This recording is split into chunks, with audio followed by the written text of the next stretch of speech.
G'allangizni g'alla zararkunandalari, ya'ni shiralardan hamda shilliq qurt, ya'ni piyavitsadan hamda bundan tashqari har xil turdagi pashsha, misol uchun getsin pashshasidan himoya qilishni xohlaysizmi? Bog'bon agromarketining mutaxassislari ushbu zararkunandalarga qarshi kuchli 3 ta preparatni tavsiya qiladi. Bugun 7-mart kuni No'sh Ilg'or dalasi fermer xo'jaligida, Jomboy tumanidagi fermer xo'jaligidamiz. Hozir ushbu maydonda monitoring ishlarini olib bordik. Monitoring ishlarini olib borishda jarayonida bizda g'alla shiralari hamda piyavitsa hasharotlari aniqlandi. Bundan tashqari ayrim turdagi begona o'tlarni ham aniqladik. Bunda o'sha gandimak, raygras hamda yovvoyi turp va lola qizg'aldoq begona o'tlarini ham aniqlandi. Hozirgi holatda g'allani holatidan kelib chiqib, g'alla zararkunandalariga to'xtalib o'tadigan bo'lsak, bu yerda g'alla shiralarini bir nechta turlarini aniqladik. Hozirgi kundagi bularda zarari asosan bular so'rib zarar yetkazadi hamda hosildorlikda, ya'ni o'sishiga salbiy zarar yetkazadi. Shilliq qurtlarni ham mana ko'rinib turibdi, mana zararkunanda zarar yetkazgani, barglarini yeb tashlagani. Xo'p, biz bunga hozirgi kunda 3 ta preparatlarimizni tavsiya qilamiz hamda ushbu preparatlarimizni qaysi vaqtda, qaysi haroratda sepishni ham mana shu videoning oxirigacha aytib o'tib ketamiz.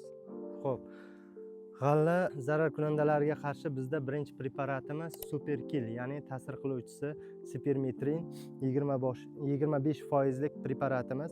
Ushbu preparatimiz asosan g'alla shilliq qurtlariga, shiralarga va xaspaga ham juda yaxshi samara beradi. Ushbu preparatimizda sarf me'yori gektariga o'sha 200 ml ni tashkil etadi. Keyingi preparatimizga keladigan bo'lsak, ushbu preparatimiz Pulsar, ta'sir qiluvchisi Lambda-zigolitrin 0,5%lik. Xo'p, ushbu preparatimiz ham aynan o'sha g'alla shiralarini, shilliq qurtlarni va xasvalarga juda yaxshi ta'sir qiladi. Ushbu preparatimizni sarf me'yori gektariga 150 ml gacha. Xo'p, eng oxirgi preparatimizdan biri bu Imidagold preparati. Ushbu preparatimiz ta'sir qiluvchisi imidacloprid bo'ladi, 35%lik. Ushbu preparatimiz asosan sistemni ta'sir qiladi, ya'ni g'alla shiralariga, zararli xasvalarga hamda o'sha shilliq qurtlariga ham juda yaxshi samara beradi. Ushbu preparatimizda sarf me'yor gektariga 100 ml gacha bo'ladi. Xo'p, ushbu preparatlarimizni asosan qaysi vaqtlarda sepgan ma'qul degan savolga to'xtalib o'tadigan bo'lsak, ertalab yoki kechqurun asosan tavsiya qilamiz sepishda.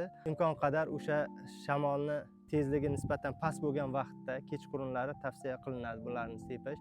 Havo harorati o'sha 18-25 gradus atrofida bo'ladigan bo'lsa, ushbu preparatimiz samaradorligi 100% gacha natija ko'rsatishi mumkin. Bundan tashqari, Bog'bon agromarketida yana bir qancha turdagi zararkunanda kasalliklarga qarshi ishonchli preparatlarimiz mavjud. Ushbu preparatlarimiz haqida qo'shimcha ma'lumot olish uchun siz tashrif buyurib, hammasini batafsil bilib olishingiz mumkin.